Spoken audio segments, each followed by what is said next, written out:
അപ്പോൾ ഫ്രണ്ട്സ്, ഇന്നത്തെ ഞങ്ങളുടെ യാത്ര രജനീകാന്തിൻ്റെ കൂലി കാണാനായിട്ട്, തലൈവറുടെ പടം കാണാനായിട്ട് എന്ത് റിസ്ക് എടുത്ത്. ഇന്നിപ്പം ഞങ്ങളിപ്പോൾ 3ാമത്തെ ട്രെയിൻ കയറിയിട്ടാണ് യാത്ര പോയിക്കൊണ്ടിരിക്കുന്നത്. ഇവിടെ കൂട്ടം തലകറക്കാണെങ്കിലും രജനീകാന്തിൻ്റെ സിനിമ ആയതുകൊണ്ട് എന്തായാലും മുഖ്യമെങ്കിൽ 4 മണിക്കാണ് സിനിമ. ഇപ്പം 3:30 ആയി. അപ്പം എന്തായാലും ഞങ്ങൾ ഓൺ ടൈം എത്തുമെന്ന് വിചാരിക്കുന്നു.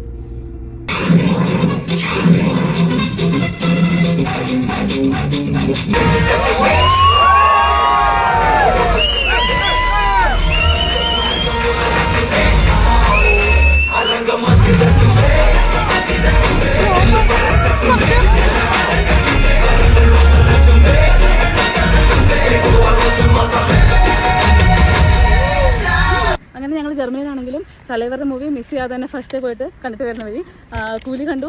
നല്ല മൂവിയാണ്, അടിപൊളി. എല്ലാവരും അടിപൊളിയായിട്ട് അഭിനയിച്ചു. എല്ലാവരും അടിപൊളി, ഒരു രക്ഷയില്ല.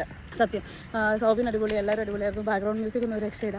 പിന്നെ ഞങ്ങൾക്ക് പൊതുവെ ഈ അടി വെടി പോകുന്ന സിനിമകളൊക്കെ ഭയങ്കര ഇഷ്ടമാണ്. ഓക്കെ, അപ്പോൾ എല്ലാവരും നിങ്ങളും കണ്ടിട്ട് മൂവിയെ കുറിച്ച് അഭിപ്രായം ഷെയർ ചെയ്യുക ഗൈസ്. തിരിച്ചു പോകുന്ന വഴിക്ക് ഒരു ഡ്യോണർ മകത്താക്കി പെപ്സി. കുറേ ട്രാവൽ ചെയ്യാനുണ്ട്. ഏകദേശം 3 hours ട്രാവൽ ചെയ്തിട്ടാണ് ഞങ്ങൾ സിനിമ കാണാൻ വന്നിരിക്കുന്നത്. ഞങ്ങളുടെ തിരിച്ച് അത്രയും ദൂരം തന്നെ ഉണ്ട്.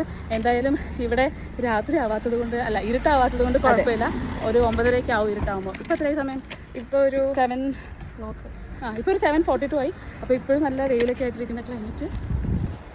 അപ്പോൾ എന്തായാലും എത്തുമ്പോഴത്തേക്ക് ഒരുപാട് ഇരുട്ടാവത്തില്ല, അതുകൊണ്ട് കുഴപ്പമില്ല. ചെറുതായിട്ട് രാത്രി 11:30 ആവുന്നേ ഉള്ളൂ, പക്ഷേ ഇരുട്ടാവത്തോണ്ട് കുഴപ്പമില്ല. ഓക്കെ, അപ്പോൾ see you in the next video guys. Bye.